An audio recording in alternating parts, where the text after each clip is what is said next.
Habang tayong lahat ay abala sa ating pang-araw-araw na buhay, may isang bansang unti-unting bumabagsak sa ating mga mata, at ang pagbagsak na ito ay magdudulot ng alon na aabot hanggang dito sa atin.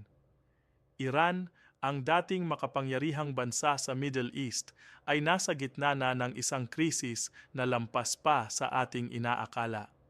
Hindi lang ito simpleng gulo sa kali o mga protestang pampulitika. Ito ay lubos na pagkawasak ng isang sistema. Walang tubig sa mga gripo. Walang kuryente sa mga tahanan. Ang mga tao ay lumalabas sa kalye hindi dahil sa politika lamang, kundi dahil sa desperasyon, sa gutom, sa uhaw, sa dilim. Nais kong sabihin sa inyo ngayon, ang nangyayari sa Iran ay hindi lamang tungkol sa kanila. Ito ay tungkol sa ating lahat. Kapag bumagsak ang isang rehiyon na may hawak ng oil supply, ng geopolitical power at ng military influence sa buong mundo, ang epekto nito ay aabot sa presyo ng langis, sa relasyon ng mga superpower, at sa balance ng kapangyarihan sa buong mundo.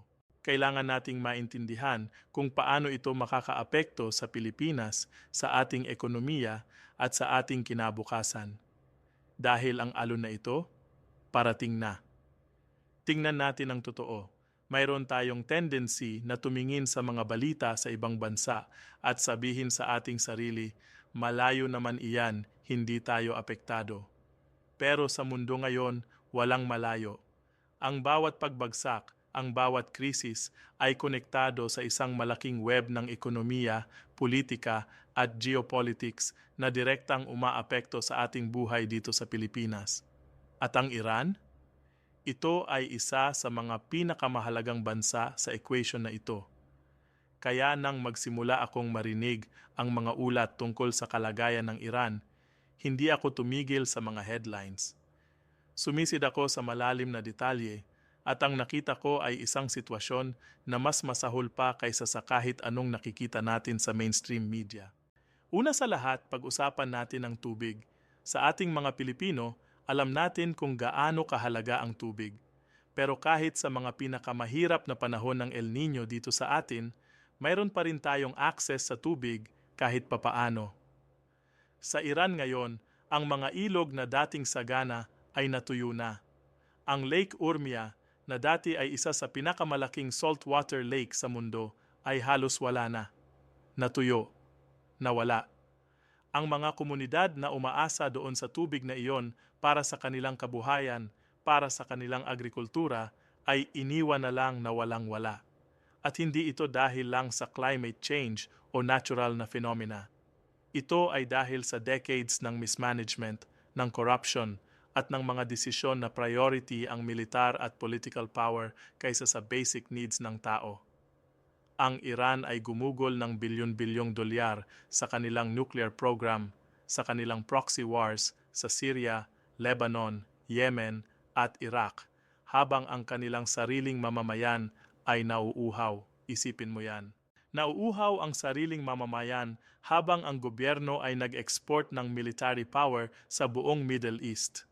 At ang tubig lang ba ang problema? Hindi. Ang kuryente ay isa pang malaking sakuna. Sa Tehran, ang capital city, ang mga brownout ay nangyayari halos araw-araw. Hindi ito simpleng singaw ng ilang oras. Minsan, ang mga brownout ay tumatagal ng buong maghapon, ng buong gabi. Pag-isipan mo ang buhay sa isang modernong syudad kung saan walang kuryente. Walang air conditioning sa 45 degrees Celsius na init. Walang ref, kaya ang pagkain ay napapanis.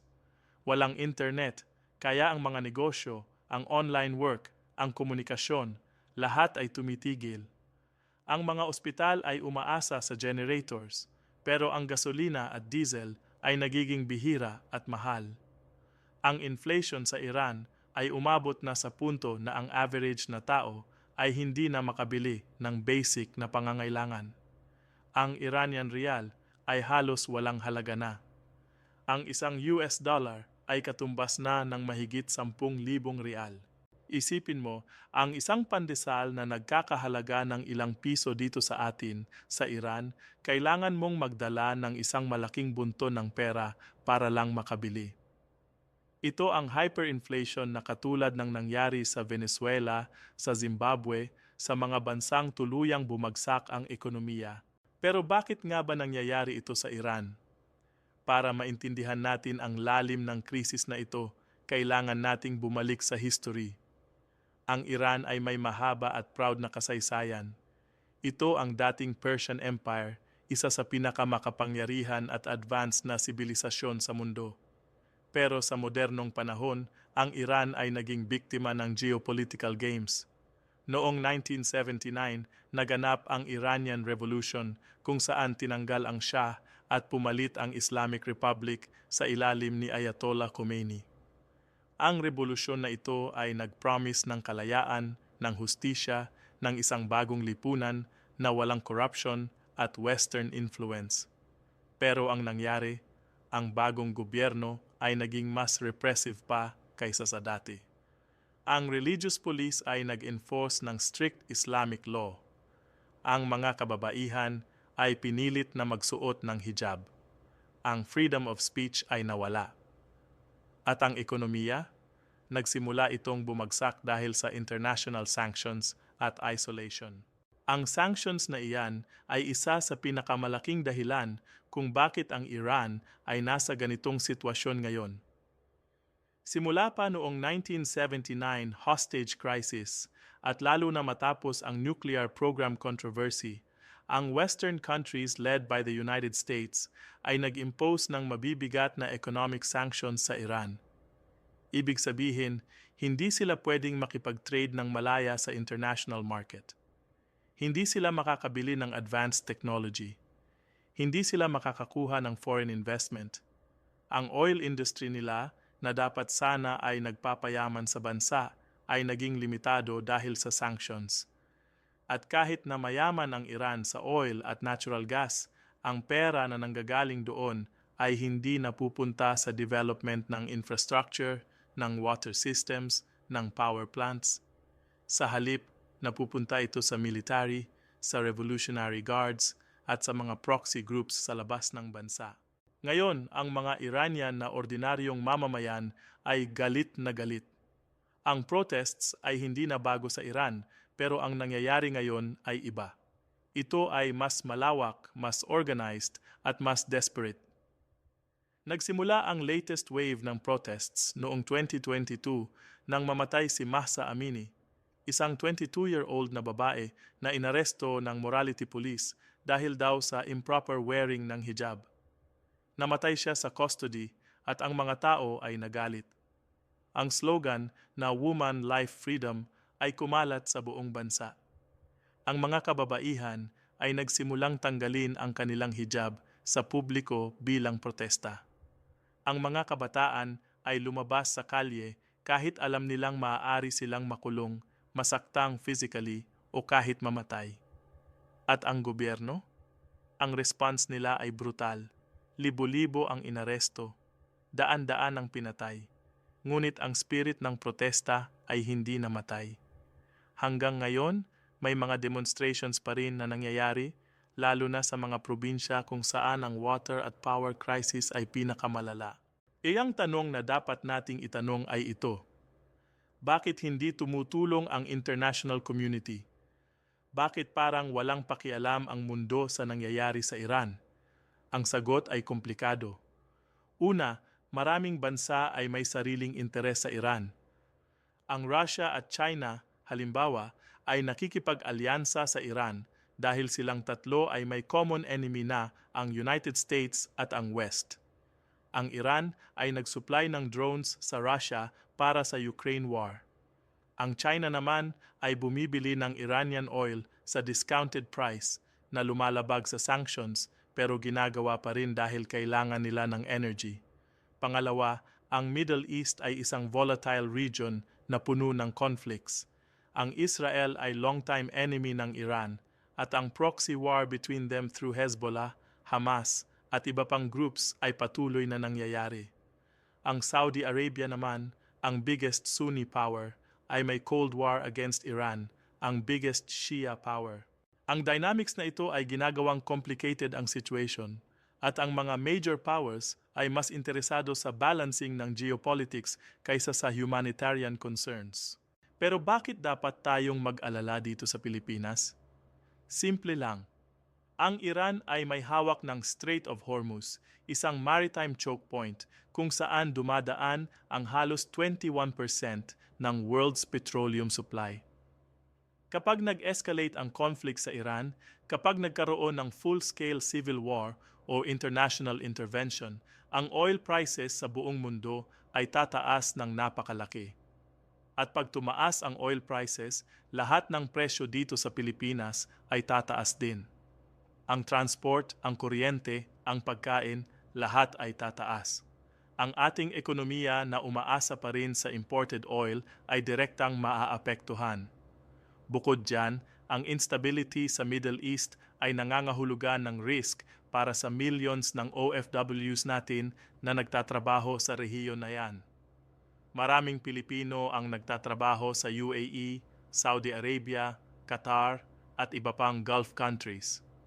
Kapag nag-escalate ang conflict, ang security ng ating mga kababayan ay nasa peligro. Mayroon ding deeper lesson dito na dapat nating tandaan. Ang Iran ay isang halimbawa ng kung paano ang isang bansa ay maaaring bumagsak kahit na mayaman sa natural resources. Mayaman sila sa oil, sa gas, sa minerals. May educated population sila. May proud history at culture. Pero dahil sa mismanagement, corruption, authoritarian rule at geopolitical isolation, ang bansa ay unti-unting nasisira mula sa loob. Ito ay isang babala para sa lahat ng bansa, kasama na ang Pilipinas. Kapag ang gobyerno ay hindi nag-prioritize ng basic needs ng tao, kapag ang corruption ay naging normal, kapag ang power ay ginagamit para sa personal at political interests kaysa sa public good, ang resulta ay disaster. Ang Iran ngayon ay isang reflection ng failures ng leadership at ng international system na mas priority ang power plays kaysa sa human dignity. And sa mga ordinary Iranian citizens, ang araw-araw na buhay ay naging isang struggle for survival. Ang mga magulang ay nagtitiis para makapagbigay ng pagkain sa kanilang mga anak. Ang mga kabataan ay nawawalan ng pag-asa sa kinabukasan. Ang brain drain ay nangyayari. Ang mga educated professionals ay umaalis ng bansa kung saan sila makakahanap ng oportunidad. Ang mga natitirang mamamayan ay nag-rely sa black market, sa underground economy at sa tulong ng relatives abroad. Ito ay isang bansa na dating malakas, dating proud, pero ngayon ay nag-struggle para lang makasurvive. Ang kawalan ng tubig ay nangangahulugan ng agricultural collapse. Ang kawalan ng kuryente ay nangangahulugan ng industrial shutdown. Ang inflation ay nangangahulugan ng poverty para sa karamihan. At ang political repression ay nangangahulugan ng walang boto ang ordinaryong tao sa direksyon ng kanilang bansa. Ang Iran collapse ay isang multidimensional crisis na ang effects ay lalampas pa sa borders nito. Ito ay economic, political, environmental at humanitarian crisis na pinagsama. At habang pinapanood natin ang unfolding ng kaganapang ito, dapat tayong mag-reflect sa ating sariling bansa. Dapat tayong magtanong, ano ang mga lessons na maaari nating matutunan? Paano natin maiiwasan ang same mistakes? Paano natin mapoprotektahan ang ating democracy, ang ating economy, at ang ating future mula sa same kind ng collapse? Dahil sa interconnected world, ang fall ng isang bansa ay nag-create ng ripples na aabot sa lahat. At sa Iran, ang ripples na iyon ay nagsisimula ng maramdaman.